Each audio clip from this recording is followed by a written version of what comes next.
The desert highway has one rule: don't drive into the mirage ahead. At 3:14 a.m.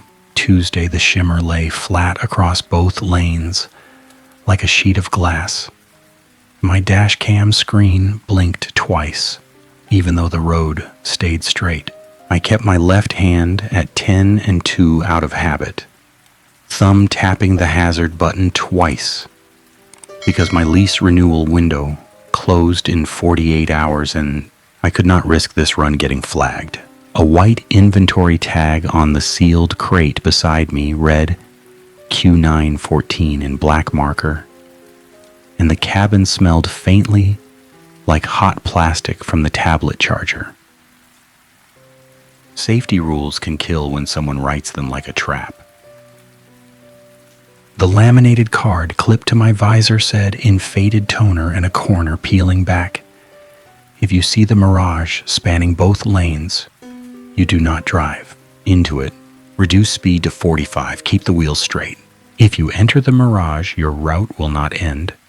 The last line had a coffee ring blur through the word not, or maybe through the word end, and I told myself that was just cheap ink doing cheap ink things. The shimmer kept getting closer anyway, and the Dashcam timestamp froze on 3:14 without moving, which I did not notice until later, because my eyes stuck on something else in the heat haze. A set of headlights followed me in the rear-view mirror. No other car rode the highway for miles. Not on the mirrors, not on the empty black behind my taillights. But the reflection showed two pale beams matching my lane, matching my speed, close enough that I should have seen the glare in the side mirror.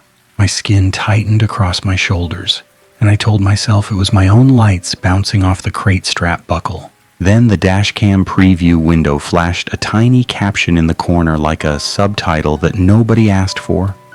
A blocky white line that read, "Trail vehicle, present," before the screen glitched and went blank for half a second. People who work graveyard shifts learn to trust the reader more than their eyes. But I was a driver, and I trusted the mirror. The mirror insisted I was not alone. The shimmer reached my lane line, and I started to ease down toward 45. Because the card told me to. Because getting written up meant losing the run. Bonus, because missing the lease window meant packing my life into boxes again. The company tablet on the dash chimed with a soft pop-up alert, the kind that always arrived late and always blamed the operator.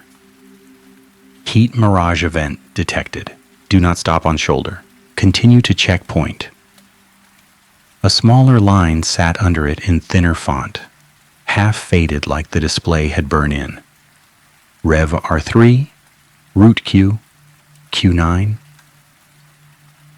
A shape waited inside the shimmer. Not a person standing, not a car, just a bent silhouette low to the ground, reflective strips catching my headlights in the wrong places, like tape stuck to something that did not have shoulders. My stomach pushed up hard and my foot lifted off the brake without me deciding it. I told myself I was not going to hit an adult in the road. I told myself the safest thing was to steer around. The shimmer spanned both lanes, and the card said, "Keep the wheels straight." So I did the one thing the card warned against. The front tires crossed the glassy line, and the cabin pressure changed. Quick and sharp, like opening a door into an air-conditioned store. The dash cam made a single clicking sound, like a file saving. The tablet went dark. The headlights behind me vanished from the mirror and then reappeared closer. The shimmer swallowed the lane markers and gave them back again with the paint shifted an inch to the right. And my hands tightened on the wheel because the road still ran straight, but my body felt the drift. I drove on because stopping was forbidden, and because the figure in the shimmer stayed just off the hood, never getting closer, never falling back. The highway sign for mile 14 slid past my window. 2 minutes later, the highway sign for mile 14 slid past my window again.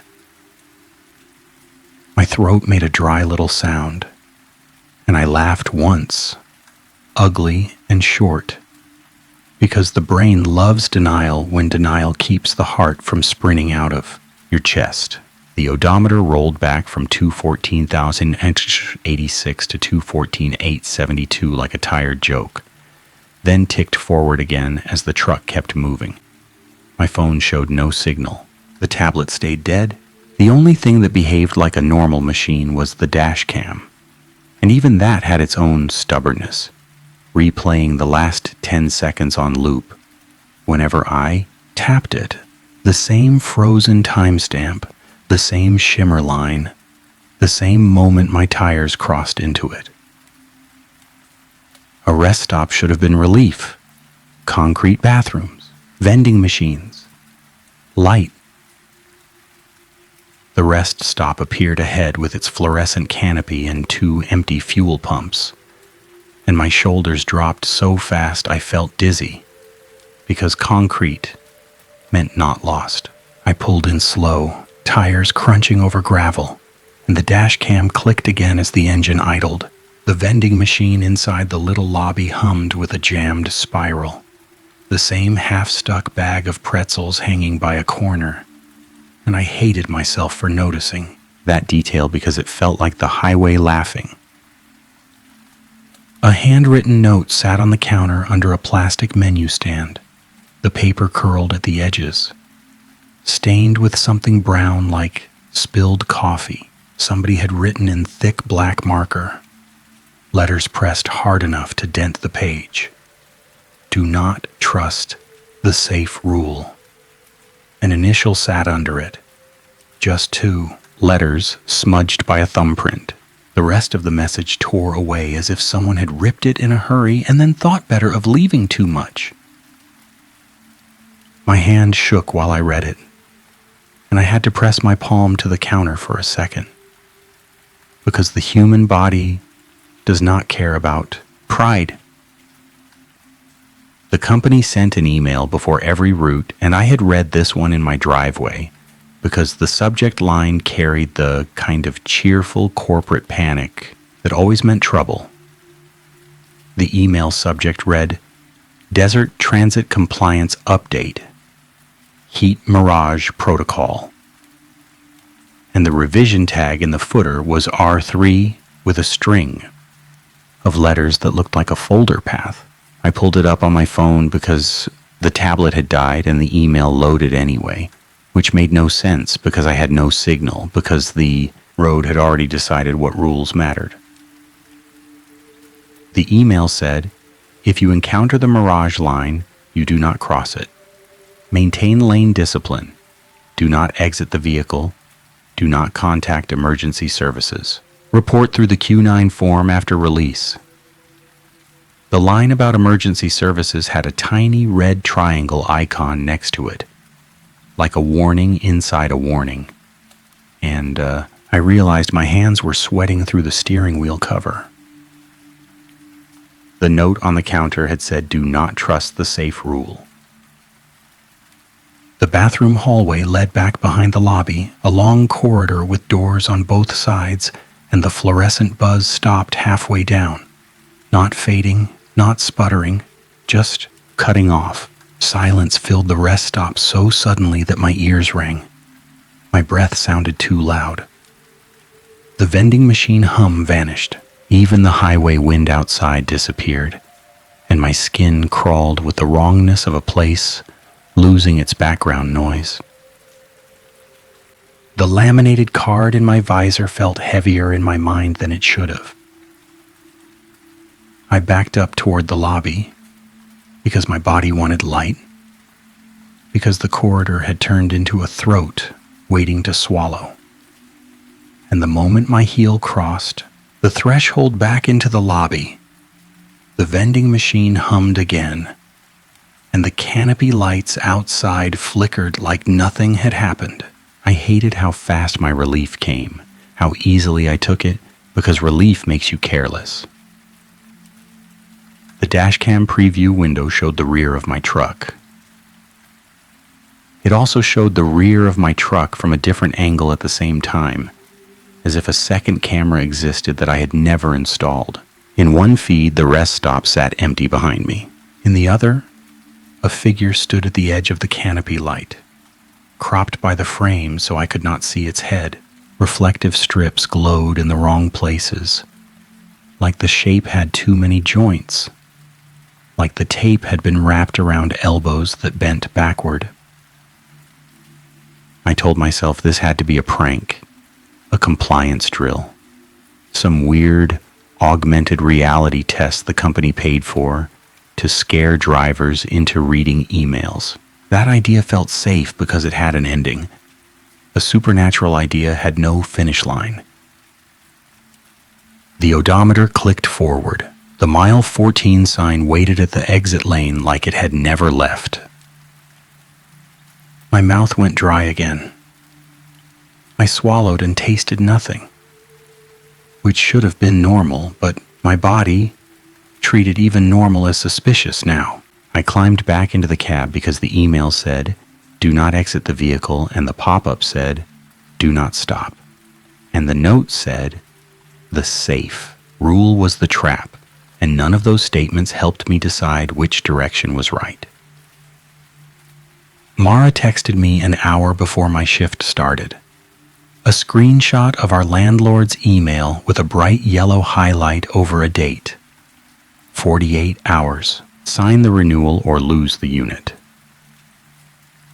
I had told her I would not miss it. I had said it like a promise meant something. The truck rolled out of the rest stop and onto the highway again, and the shimmer line cut across both lanes ahead in the same place it had before, like a boundary with a memory. The rear view mirror held those headlights again, closer than before, and I pressed my foot down because fear makes people either freeze or sprint. The laminated card said reduce speed. The email said maintain lane discipline. The note said do not trust the safe rule. I kept the wheels straight. The shimmer swallowed me again, and the cabin pressure snapped cold, and the dashcam clicked, and the mile 14 sign slid by my window with the same scuffed post and the same missing bolt on the left bracket. My throat tightened and I muttered, "Stupid," under my breath, because I could feel the small lie I had told myself earlier cracking apart. I had not crossed into the mirage to save someone. Not fully. A piece of me had crossed because I thought I could outdrive a rule, because I hate being told what to do, because the company treats grown adults like children and then wonders why people rebel. The road did not care about my personality. A billboard appeared on the right. A smiling family holding hands in front of a new housing development. The image held a sun that did not match the night. A phrase ran across the bottom in big block letters. Stay put. Stay safe. The words looked like an ad, but the paint had cracked in a way that felt like handwriting. My chest tightened again, and I realized my eyes were searching for rules in everything now, like I had been trained. A way station rose ahead, lights on, gate arm down. My badge would not help me, but my habit from an old warehouse job kicked in anyway. I pulled up slow, leaned out, and typed the last 4 of my driver ID into the keypad, because a keypad respects numbers, because numbers stay honest when people lie. The screen flashed. Access denied in red, then blinked, then flashed access granted with a soft chirp, as if it had reconsidered. The gate arm lifted. I drove through and parked in the inspection lane. and the overhead camera dome rotated to follow my cab, smooth and quiet, the kind of movement that always makes the back of your neck prickle because machines do not have faces, but they still watch. A monitor glowed inside the small booth on the side, and I stepped out before I thought too hard about the email telling me not to, because I needed something I could touch that did not ripple like heat. Inside the booth, a shift binder lay open on a desk, its cover warped from sun, with a missing tab on the right edge where a label used to be. A staple shadow marked where paper had been attached and removed. Someone had stamped the inside cover with a messy set of initials and a revision code. R3, again like a chorus. The binder held a laminated card just like mine, but the toner fade had eaten a crucial part of the main rule. If you see the Mirage spanning both lanes, you do not drive into it. Reduce speed to 45. Keep the wheels straight. If you enter the Mirage, your route will end. The blank spot tore right through the word, and the tear was too clean to be accidental. My hands went cold, and I thought, no. Because missing words make space for anything to grow. A second sheet sat under the binder, printed on cheap office paper with a coffee ring near the top and a smudge across the middle. And the line I could read said, "Do not report outside Q9. Emergency contact triggers retention event." That sentence made my stomach drop, because it did not talk like a safety guideline. It talked like ownership. Two hypotheses fought in my head because the brain loves options when neither is good. One, this was a company drill, a compliance trap designed to catch drivers who ignored procedures, and the Mirage was some kind of projection field tied to the route. Two, the Mirage was a thing, and the company had learned to feed it with rules like bait, like a leash. I chose the first because choosing the second felt like surrender. The test I ran was simple because fear makes people crave simple. I pulled the Dashcam power cord and popped the fuse for the tablet charger. I shut off the cabin lights. I turned my phone to airplane mode and left it face down. If this was tech, starving the tech should change the behavior. The highway outside the booth stayed empty, and the shimmer line still cut across the lane beyond the gate, bright under the station lights, not fading, not blinking, not caring that I had unplugged my modern comforts. The overhead camera dome inside the booth rotated anyway, tracking something outside that I could not hear. The monitor in the booth flickered and showed a live feed of my truck in the lane. A white caption sat at the bottom of the video, block letters like a closed caption track. Lane 2, empty. The camera showed my truck plainly, my cab, my cargo, my own reflection in the windshield. The caption insisted the lane was empty. Then the caption updated without the camera changing. Lane 2, empty. Lane 2, occupied. My skin tightened across my arms, and I leaned closer to the screen because the human brain believes text when it should not. A dark shape moved at the very edge of the frame, just a sliver, and the camera auto exposure failed around it, blowing the whites too bright, crushing the blacks too deep.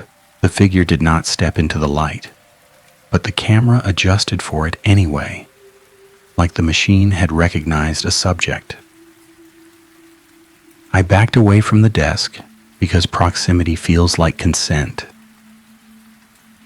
The booth door shut behind me with a soft click that sounded too final. My hand went to the latch and I double-tapped it. A stupid little ritual from a job where doors had to be checked twice. and the latch did not move on the second tap. Locked. The keypad on the inside wall lit up with a new prompt in green. Wait for release. My breath came shallow, and I pressed my forehead to the cool glass for half a second. Because shame arrives fast when you realize you walked into the trap willingly. The booth had become my new cab. The cab had become a place I could not reach.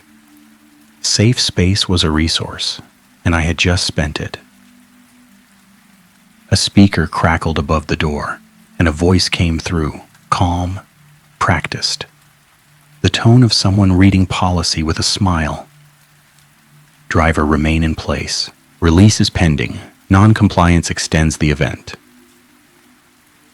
The voice was not dispatch. Dispatch always sounded tired. The moral choice hit me hard because it showed up wearing professional language. The email had said, do not contact emergency services, and the sheet had said, emergency contact triggers retention event. Breaking that rule might trap me longer. Obeying it might mean leaving someone else trapped. Because the booth monitor still flickered with that cropped figure at the edge of the frame, and my body kept remembering the reflective strips low in the shimmer. On the desk, a landline phone sat under a plastic dust cover, the kind that still exists in facilities nobody cares about. The cord ran into the wall. The handset felt heavy when I lifted it, and for one breath I thought, call for help? Break the rule?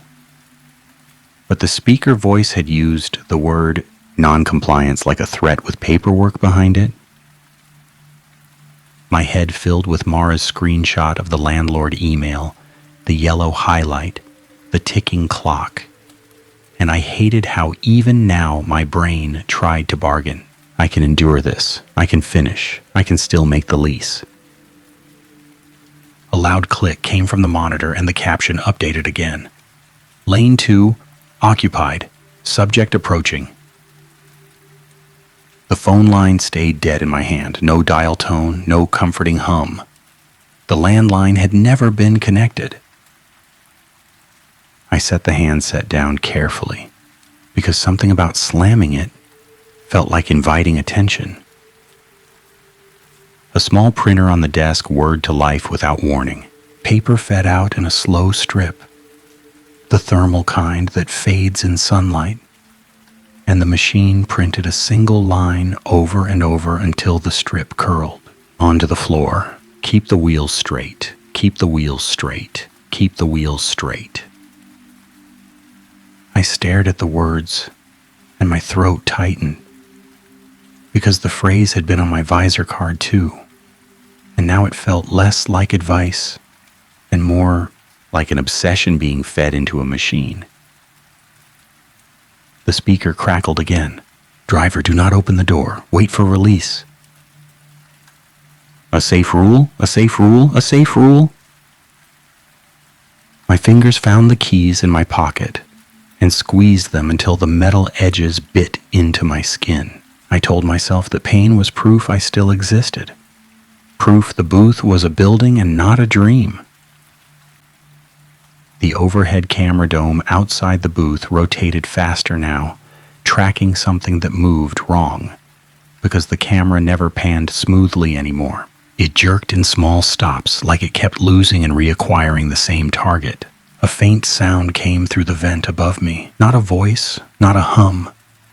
A soft mechanical rhythm like a stapler being pressed slowly.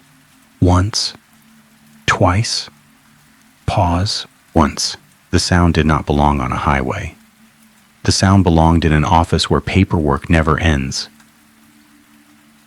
My stomach turned, and I realized I was shaking hard enough that the binder pages trembled on the desk. It did not register until later that the printer strip on the floor had curled into the shape of a 14. The booth door clicked once, soft like a polite knock. I backed up until my shoulders hit the wall, because my body wanted distance, and my mind started throwing bad logic at the problem. If it was a drill, someone would open the door and laugh. If it was not a drill, opening the door would make it real. The speaker voice had told me not to open. The note on the rest stop counter had told me not to trust the safe rule. The binder had missing words cut out cleanly. A pop-up alert lit the monitor now, not the camera feed. A bright green box with friendly font. Release available. Exit booth to end event. My mouth went dry again, and I laughed once, because the absurdity was the only thing my brain could hold. The green box looked like every training module completion screen I had ever clicked through without reading, and now it promised an ending in exchange for obedience. That was the trap rule. I could feel it. The alternative was worse. The alternative was staying in a locked booth while the stapler rhythm clicked through the vent and the camera dome outside panicked.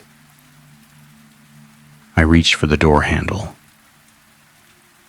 My hand paused on the latch and I thought of Mara, of her tired eyes when she asked if I could do just one thing on time, of how I'd promised. Then I thought of the reflective strips, low in the shimmer, and how they had looked like a person on their knees. And guilt pushed my hand forward, because guilt loves action when fear freezes. The latch turned. The door opened onto the way station lane, empty, quiet, lit by harsh fluorescent that made every shadow sharp. My truck sat where I'd left it. No cropped figure waited at the edge of the light. The highway beyond the gate held the shimmer line, still and bright, like a horizon you could step across. Relief flooded me in a way that made me angry, because relief arrives before evidence. My boots hit the pavement and the air smelled normal again, dry dust and a hint of gasoline. The speaker voice stayed silent. The camera dome slowed and resumed its smooth, boring rotation. The monitor inside the booth returned to a plain live feed of an empty lane with the caption, "Lane 2 empty." I walked to my cab with my heart in my throat anyway, because competence means checking even when you want to celebrate. The Dashcam screen lit up as soon as I opened the door, and the timestamp finally moved. 3:15. My chest loosened so fast I had to grip the steering wheel and breathe through it, because the human body hates sudden permission. My phone showed 1 bar of signal. I called Mara before I could talk myself out of it, and the ringtone felt like sunlight. She answered on the second ring, breathy, half asleep. "Did you make it through?" Her voice cracked something in me, and my eyes stung because fear makes people childish. "Yeah," I said, and I hated how small my voice sounded. "Yeah, I'm back en route. I can still make the lease office in time, I swear." A pause sat on the line, and her tone sharpened. "You sound weird. Are you driving?" "I'm parked," I lied, because I did not want her to tell me to come home, because coming home felt like failure, because failure had real consequences. She exhaled. "Just get here. 48 hours, remember? Don't get cute with time." "I know." I ended the call with my hand shaking, and I set the phone in the cup holder like it could anchor me. The company tablet chimed back to life, cheerful as if nothing had happened. A new message sat on the screen, routed through the same Q9Q, the same rev tag, the same friendly font. "Compliance passed. Do not exit vehicle until release confirmed." My stomach dropped again.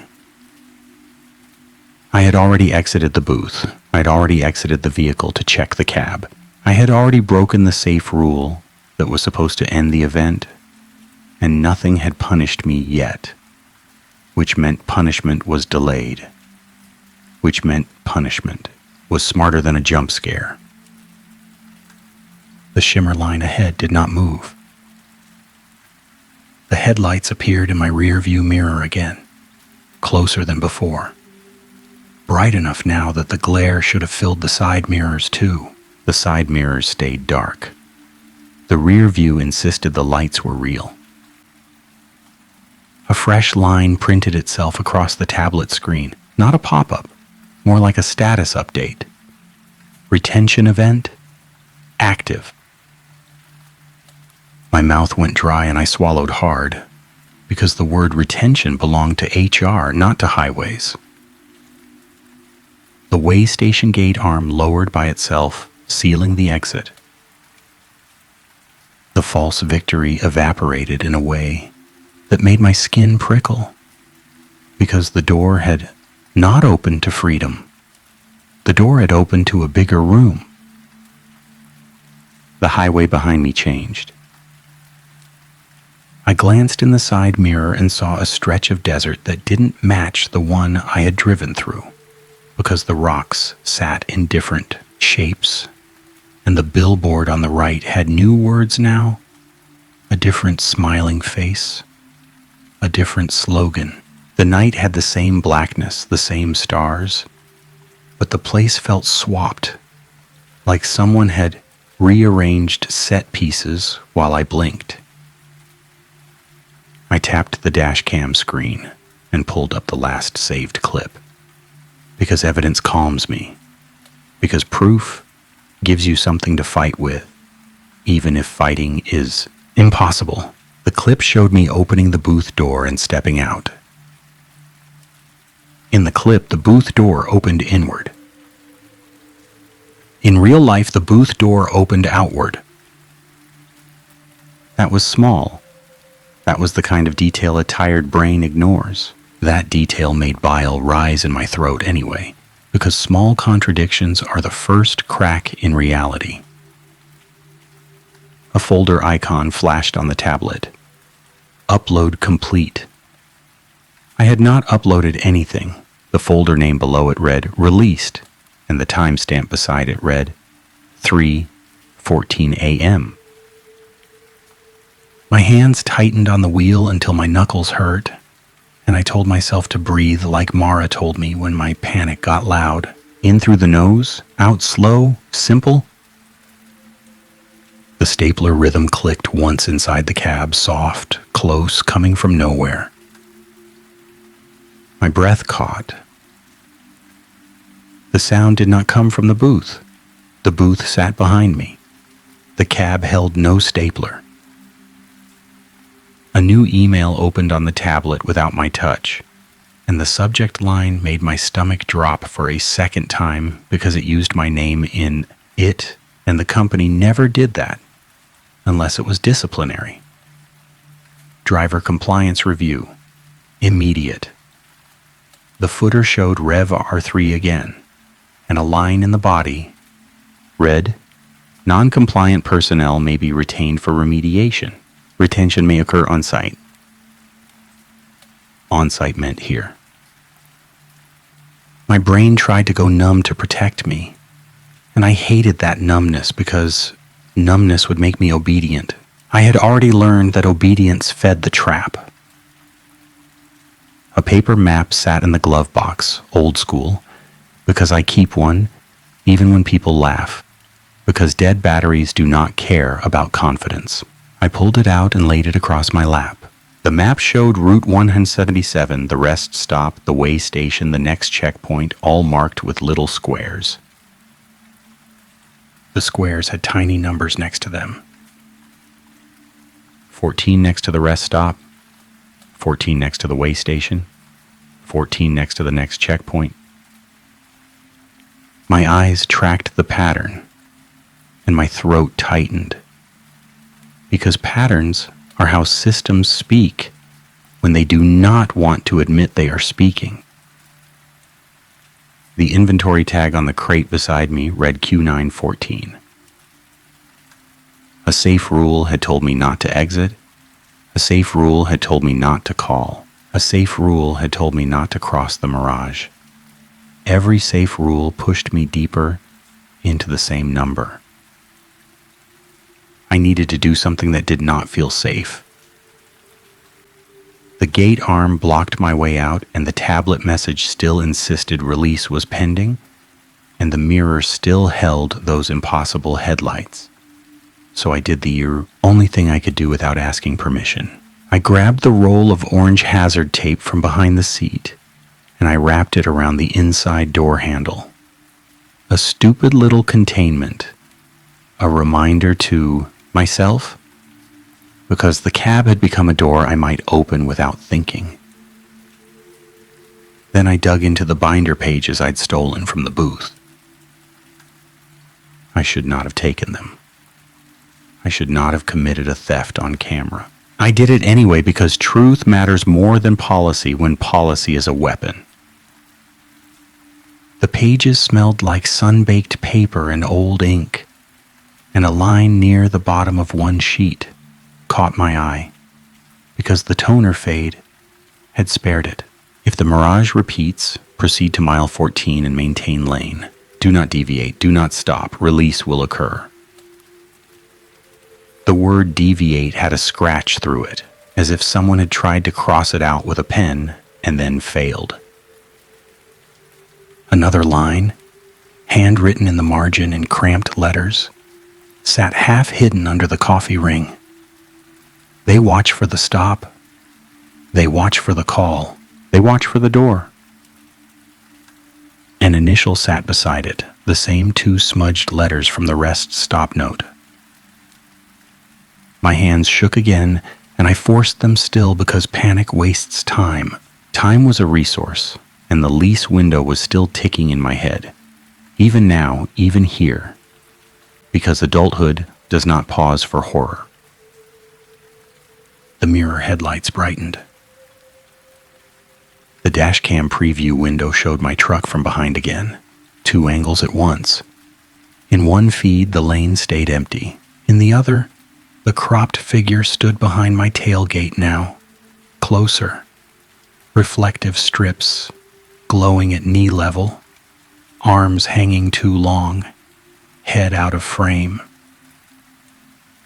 The camera auto exposure hunted and failed around it. I started the engine.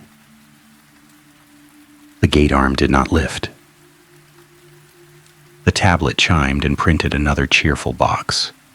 Proceed to release point. Mirage line required. That sentence made my stomach turn because it admitted the truth without admitting it. The mirage was not an accident. The mirage was required. I put the truck in reverse. The backup camera flickered and showed the lane behind me, empty, then showed the same lane with my own headlights approaching fast from behind, as if another copy of my truck was reversing into me. The screen stuttered. The stapler rhythm clicked twice, closer now, like impatience. My hands tightened on the wheel and I whispered Mara's name once, like a prayer, like an apology, because I realized I might not make the lease office at all, and the shame of that landed heavy. The only direction left was forward. The tires rolled toward the shimmer line beyond the gate. Because the gate had become a wall and the shimmer had become a door, my mouth went dry again, and I swallowed hard. And I thought of the safe rule that said do not cross it, and the way crossing it had trapped me, and the way obeying it had trapped me too. The wheels hit the shimmer. The cabin pressure snapped cold again, and the dash cam clicked, and the world shifted the way it had before. But this time the shimmer did not spit me back onto the same highway. A paved lot opened ahead, wide and empty, surrounded by low buildings with dark windows and corrugated metal siding. Sodium lamps cast harsh pools of light on cracked asphalt. A sign on a chain-link fence read, "Private property" in big letters. But the smaller print below had been scraped off, leaving only scratched metal and a staple, shadow where another placard had been removed. The gate behind me vanished. The truck rolled to a stop without my foot pressing the brake, and my stomach dropped because stopping had been forbidden. The engine idled anyway, calm, like nothing had changed, and the tablet displayed one new line. Release point. Arrived. Do not exit vehicle. The safe rule again. The yard looked like a logistics terminal that had been abandoned mid-shift. A pallet jack sat under a lamp, its handle angled like a question mark. A coffee cup lay on the ground, crushed, dried stains fanned out like a sunburst. A security booth stood near the fence line, door open a crack, light on inside. I stared at that open crack and felt my throat tighten because openings are invitations. My body wanted to obey the do not exit rule because obeying feels like control. My mind wanted to break it because breaking might be the only way out. A soft sound came from the security booth. Not the stapler rhythm now. Something else. A slow page turn. Deliberate. Patient. Like someone reading a binder in the dark. No wind moved. No insects buzzed. No distant highway hum reached the yard. Silence pressed on the truck windows, and my breath sounded too loud again. I broke the safe rule. The door opened with a hiss of old rubber seal, and the air outside felt colder than the desert night had any right to feel. I stepped down onto the asphalt, and my boots hit a faint line painted on the ground, a boundary marking like a lane stripe, and my skin prickled because boundaries had become the language of this place. The security booth door swung open wider as I approached, inviting. Inside, a monitor glowed with 4 camera feeds, each labeled in small white text, without any bracket or header, just bare words: yard, gate, lane, booth. The booth feed showed me standing in the doorway, my face pale under the lamp, my eyes too wide. The yard feed showed the yard empty, no truck, no me. A binder lay open on the desk, its cover warped by heat, the same revision tag stamped in the corner. R3. A missing tab on the right edge left a clean rectangular scar in the plastic cover. Someone had written Q914 on the inside in black marker, pressed hard, and beneath it, in smaller letters, retention site.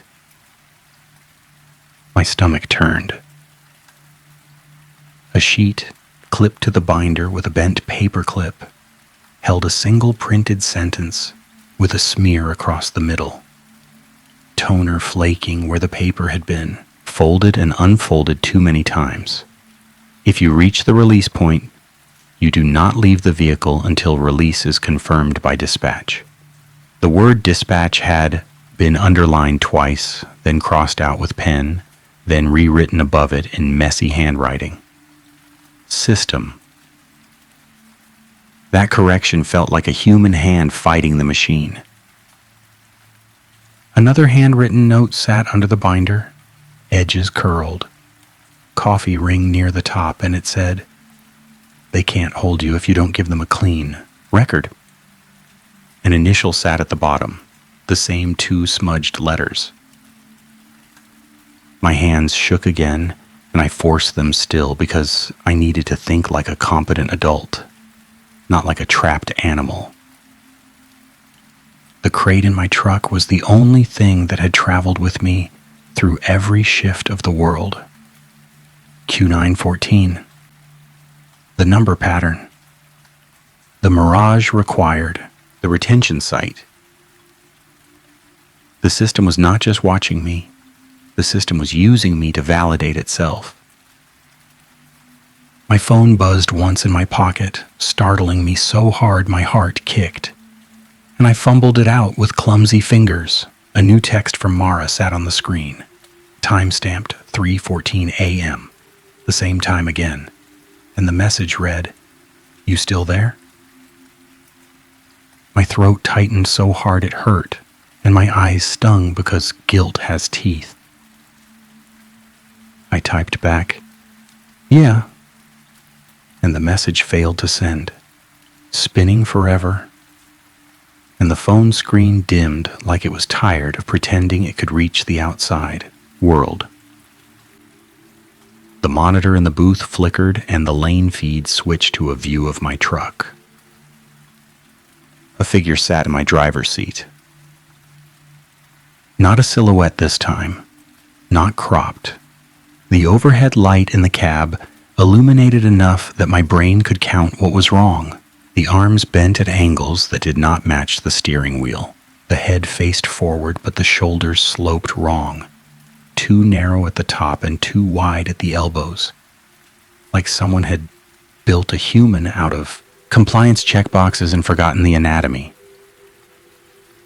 The figure's hands rested on the wheel at 10 and 2. A perfect driver. The dashcam in my cab pointed at it, recording. The printer in the booth whirred once and spit out a fresh strip of thermal paper that slid onto the desk, and the line printed across it read, "Evidence acquired." My breath came fast, shallow. Panic wanted to take my legs. Pride wanted to stand still and deny. Competence demanded action. The binder note about a clean record hit me like a slap. They can't hold you if you don't give them a clean record. The system needed documentation. The system needed proof of compliance. The system needed my dashcam, my logs, my route sheet, my neat little obedience trail. So I went for the one resource I could still burn. The crate latch had a security seal, the kind that breaks with a snap and cannot be resealed without leaving proof. Breaking it would cost me the job. Breaking it would cost me the run bonus. Breaking it would cost me the lease if the company billed me for damaged cargo. Mara's landlord email flashed in my mind like a warning label, and I hated myself for even thinking about money while a non-human thing wore my posture in. My cab. I broke the seal anyway because someone else would drive this highway tomorrow. The latch snapped with a sharp crack that echoed too loud in the silent yard. Inside the crate, foam padding cradled a metal case the size of a small cooler, stamped with a simple symbol in black paint. A straight line, crossing a wavering line like a road cutting through a mirage. A small sticker on the side carried a code in tiny print. Q914, Rev R3. My hands shook as I lifted it, and the metal felt cold enough to hurt. A warning label on the case had been peeled back and restuck, leaving a staple shadow and a smear of adhesive, and in the exposed part of the text I could read, "Thermal field generator. Do not operate without authorization." Someone had scrawled in pen over the label, messy, desperate. "Authorization is the trap." I swallowed hard. The system horror clicked into place then, clean and ugly. The company had built the Mirage. The company had built a field that could bend perception and trap drivers inside a repeating route. The company had wrapped it in policy language and compliance memos and safe rules so nobody would call it what it was. Retention site, remediation, evidence acquired. theory tried to form that this was all human, all tech, all corporate cruelty. Then the booth monitor flickered again, and the figure in my cab turned its head toward the dashcam. Slow, smooth, and it smiled without changing its mouth shape, a motion that did not match a face. My stomach turned and my hands tightened on the cold metal case. I needed to contaminate the record. The thermal generator case had a toggle switch under a safety cover, and the cover had a tiny plastic seal, just like the crate had. I flipped it open, snapping the seal, and I felt the weight of that decision land in my chest. Because I had no idea what would happen. The safe rules had all been lies. The unsafe action was the only honest thing left. The switch clicked up. The air in the yard changed. Heat shimmer rose from the asphalt in a sudden wave, even though the night stayed cold, and the overhead lamps warped at the edges, bending, doubling, as if someone pressed a thumb against the glass of the world. The booth monitor stuttered, camera feeds scrambling, captions flashing nonsense. Empty, occupied, empty, occupied, and then the screen went blank. Silence cracked. A distant hum returned, a low vibration that felt like an engine running far away, and the night smelled like dust again, like the world had remembered how to exist. My truck cab light flickered. The figure inside the driver's seat moved fast now, not running, not lunging, just shifting through the space in a way that ignored joints and doors. The dashcam clicked, clicked, clicked, capturing frames too quickly, and the rear view mirror inside the cab filled with those impossible headlights until the glass glowed white. I stepped back, clutching the generator case to my chest, and my heel hit the painted boundary line on the asphalt again. The line moved under my boot.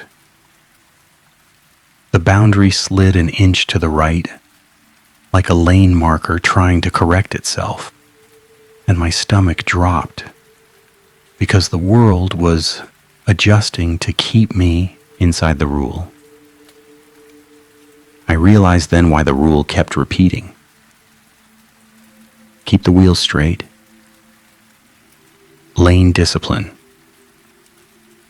Do not deviate. The system did not trap you with a monster. The system trapped you with alignment. I grabbed the hazard tape from my pocket and threw it across the yard, a bright orange line that crossed the painted boundary at an angle. Messy, human, wrong. The tape fluttered once and stuck to the asphalt like it had decided to matter. The painted line stopped moving. The cab door of my truck opened by itself with a soft hiss. The figure stepped out. Under the yard lamp, it held my posture perfectly for half a second, shoulders squared, hands relaxed at its sides, like a driver waiting for instructions. Then the light caught its reflective strips, and the strips formed a pattern that did not match any safety vest I had ever seen. The tape ran in straight lines and sharp angles, too many intersections like a diagram. The figure raised one hand and pointed at the generator case in my arms. The gesture looked like a request. The gesture felt like a demand. I backed toward the booth, because the booth had walls, and my body still believed walls meant safety, even after everything. And the figure followed without footsteps, sliding through the yard like the camera dome had tracked earlier, jerking, reacquiring, jerking again. My phone buzzed again in my pocket, a phantom vibration. And when I looked, the screen had lit up with a new message thread that I had never. My throat tightened and I laughed once, because of course the system wanted its toy back. The generator case hummed in my arms, a low vibration that made my teeth ache, and I realized the only leverage I had was the thing that created the mirage. The only way to keep anyone else safe was to keep this from going back into the crate with a clean seal and a neat report. A choice landed heavy in my chest, sharp and clear, because moral dilemmas do that when the situation strips away excuses. I could hand it over and maybe get released, maybe get home, maybe sign the lease, maybe pretend none of this happened. Or I could destroy the device, ruin the record, and accept whatever the system did to me for that. The figure waited, patient, aligned, perfect. My hands tightened on the case, and my eyes stung because I could see Mara's face in my mind, tired and hopeful, and I could also see a stranger on some other night driving Route 177, hitting a shimmer line, trusting a safe rule. I made the unsafe choice. The case had a metal latch on the side, and I slammed it against the edge of the booth desk. Once, twice, hard enough that the latch bent, and the casing split with a thin crack. A burst of dry heat rushed out like opening an oven door, and the booth lights flickered, and the figure's head snapped toward me too fast, the motion wrong in a way that made my stomach flip. Something inside the case whined high and thin, and then the whine cut off. The yard lamp above us dimmed and brightened, and the painted boundary lines on the asphalt peeled up like tape and floated for a second before slapping back down in the wrong places. The figure's reflective pattern scrambled, lines shifting, intersections breaking, and for the first time, it moved like it was scared. The booth monitor flashed back to life for 1 second and showed a still frame of the figure under the lamp. The frame caught the truth cleanly. The reflective strips did not sit on fabric at all.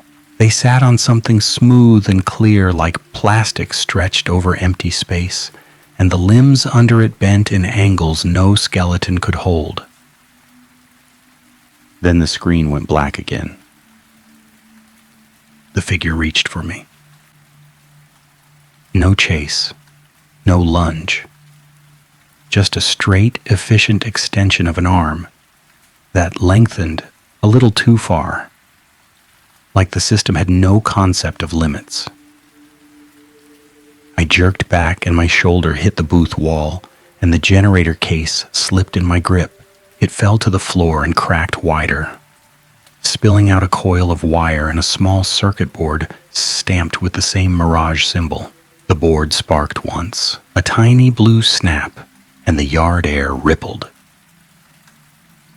The shimmer line appeared across the yard, not on the highway, right through the booth, slicing the desk in half visually, warping the monitor, bending the binder cover.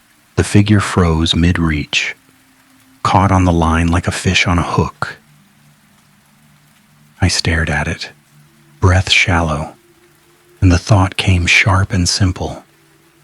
The mirage wasn't just a trap. It was also a barrier. The safe rule had said do not cross it. Crossing it was how you got pulled into the retention loop. But a broken mirage line might hold the thing in place, because the thing had been built to follow rules too. My hands shook as I grabbed the hazard tape again and pulled it taut across the shimmer line, anchoring it to the booth door handle in the desk, leg creating a sloppy X over the wavering boundary. The tape stuck in the air for a second like the shimmer gave it friction, and the figure's reflective pattern jittered where the tape crossed its arm.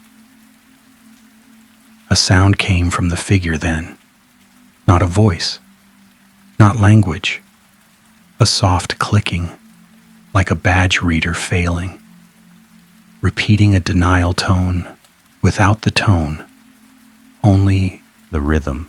My skin crawled. I backed away, eyes on it, mind racing through options like a checklist, even though checklists were banned in my gut now.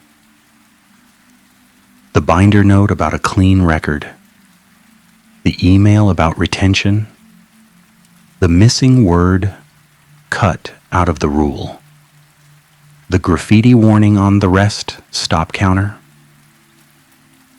The system wanted me to validate it by obeying, so I stopped validating. I grabbed the binder, the printed pages, the thermal paper strip with the repeated phrase, and I shoved them into my jacket. I took the Mirage symbol sticker from the broken device and stuck it on the inside of the booth door, where a tired human hand might see it later. Then I used the booth computer, because it still had power, because old systems keep running even when the new ones crash, and I logged into the upload portal that the company used for Q9 forms. The portal opened without asking for a password. A folder tree sat on the screen, and one folder name made my stomach drop because it used my driver ID retained. Inside it, my Dashcam clips sat neatly labeled, timestamps all reading 3:14 a.m., Tuesday. I dragged the files out of the folder and into a new directory I created with shaking hands, naming it something plain, something human, something that did not match their vocabulary. Read me. Then I attached the binder scans, the photos of the graffiti note, the still frame I had grabbed from the monitor before it went black, the one where the reflective strips sat on clear nothing. I hit upload. The progress bar filled fast, too fast, and the screen flashed upload complete. Then the files vanished from the folder I'd made. My breath caught, and my hands clenched into fists. The files did not disappear completely. They moved, smooth and silent, into a folder higher up the tree that I had never seen before. The folder name was not mine. The folder name read Released. The system was not deleting evidence. The system was organizing it. I laughed once, bitter, because of course it wanted the record clean, even when the record was damning. It wanted to own the truth, file it, hide it in plain sight. A line of text appeared at the bottom of the screen, as if someone typed it from the other side. Good work, driver. My skin tightened across my arms. I grabbed the printer strip from the desk and tore off a piece, and with a pen I wrote one sentence on it, simple and ugly, because confession needs plain language to stay honest. I did the safe thing, that was the trap.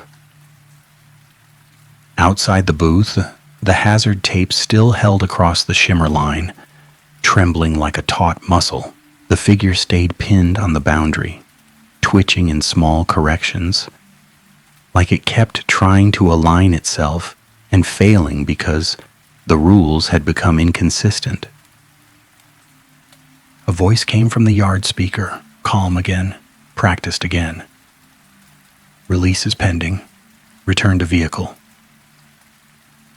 The words landed flat now, powerless, because I could hear the lie under them.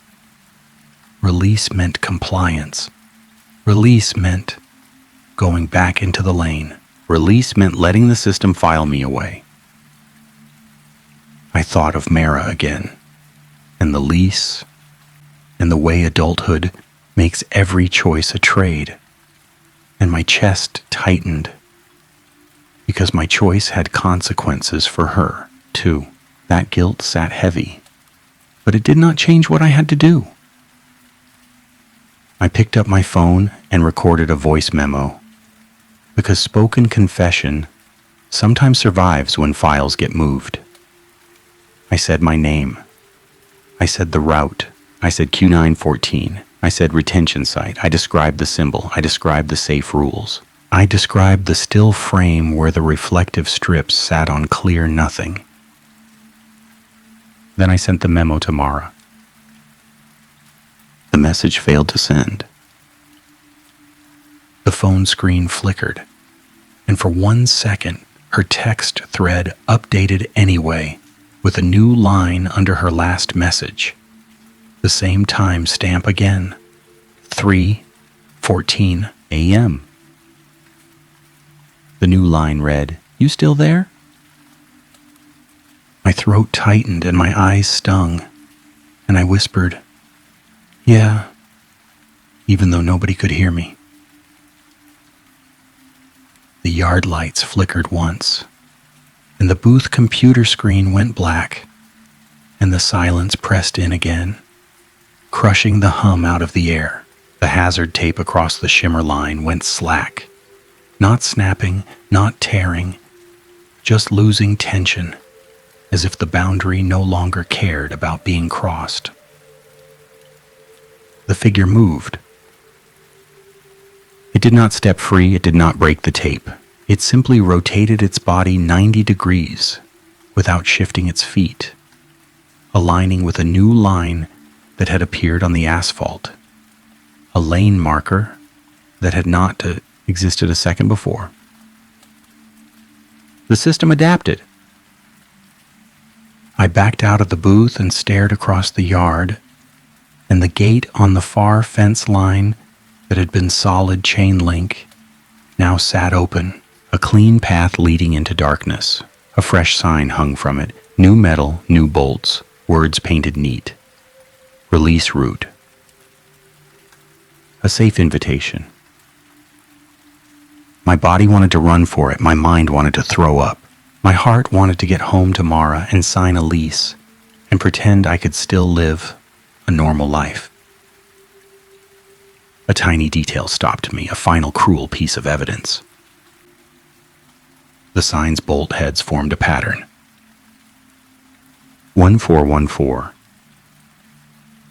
I realized then the system did not care about releasing me. The system cared about routing me. A line from the rest stop note returned to my head, the piece that had torn away. I could not read it, but I could feel what it meant now. Like a bruise you only notice when you touch it. The safe rule was never about safety. The safe rule was about keeping you aligned so the system could copy you. I stepped back into the booth and took the last thing I could carry, the laminated visor card with the peeled corner, the one with the missing blur across nodder end. I tore it in half, slow, deliberate, because destroying documentation felt like a small rebellion against a machine that lived on documentation. A final line sat printed on the back of the card, tiny, almost invisible, the kind of hidden instruction nobody reads until it's too late. If you've seen that symbol before, don't ignore it. I stared at the sentence and felt my stomach turn, because I hadn't noticed it the first time, because I had trusted the front, because I had been obedient. I left the torn halves on the desk where a human hand might find them. Outside, the figure in the yard lifted its head toward the booth, and the reflective strips on its body formed the mirage symbol perfectly under the lamp, crisp and clean like a logo. My phone buzzed one last time, and a new folder notification flashed on the lock screen before it died. Released.